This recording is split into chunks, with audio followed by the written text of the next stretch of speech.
有些用户看到呼吸机屏幕上的报告，有时候高一点，有时候低一点，也是有点焦虑的。今天跟大家再说一下这个问题啊，这都是老生常谈了。点赞、关注加收藏。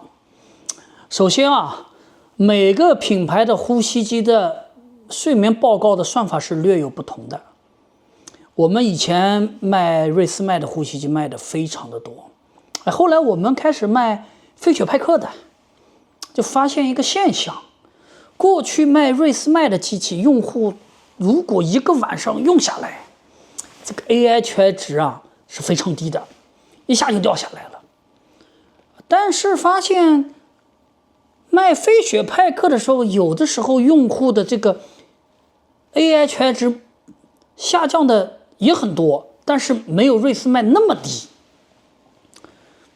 同样的，其他品牌也有这种现象，就好比说是，怎么回事呢？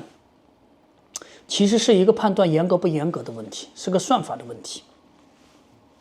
首先，呼吸机 AHI 的意思是平均每小时的暂停指数和低通气指数，平均每小时的次数。AHI 是这个意思，有呼吸暂停的次数，也有低通气的次数。如果说你的 AHI 值本身是个重度，大于30了，一下变到5了，其实已经下降了非常大的幅度的，应该说是大为改善了。那当然了，这个数字是越小越好，但是这个数字还和什么有关系呢？首先跟你佩戴的时间长度。如果你一个晚上佩戴的是8个小时、9个小时，我认为啊，大概率这个数字是比较低的，因为小时数是分母，时间越大它越小。如果你戴了4、5个小时，那就有可能会高一点啊，比如说在5到10之间了。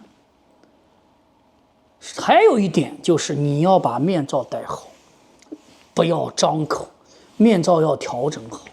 往往对于新手来说第一次戴呼吸机，面罩也没经验，各种漏气都来了，这个数字会下降很多。但是呢，你说它能下降到0点几，那倒不至于。但是呢，如果说你逐渐的适应了呼吸机的面罩也调整的比较好，我认为最后这个数据是比较稳定的。你像我们有时候是帮助用户去试用呼吸机，他在先试用过程中数字会稍微有个波动。一方面我们的试用面罩那是比较老的啦，甚至有些头戴还松一点。我们其实试用呼吸机的目的就是2点：第一，看你能不能一个晚上基本戴下来，看看你的鼻子通气到底怎么样；第二个目的，看看 AHI 值下降了怎么样；另外呢，看看你的症状改善怎么样。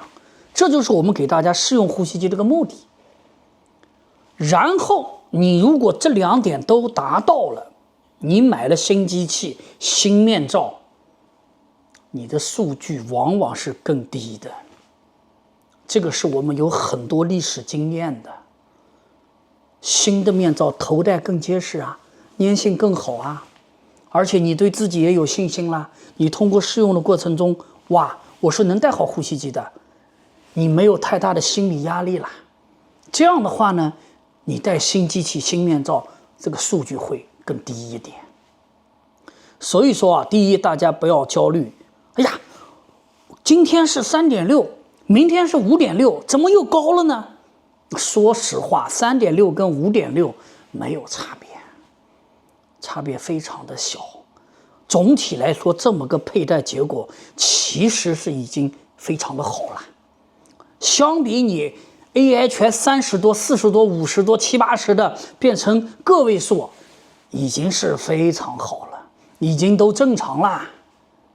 大家不要焦虑，也不要纠结这个数字今天跟大家说这个 AHI 就是这个意思，就是我们重点是能戴得下来，一个晚上能戴下来，有改善就可以了。至于说以后你拿了你的机器，这个呼吸机都是你自己的了，你去慢慢去戴，越戴越好。会越戴越适应，越戴越习惯的。晚上不张口了，身体也不缺氧了，你是更健康了嘛？好了，就跟大家分享到这里，谢谢。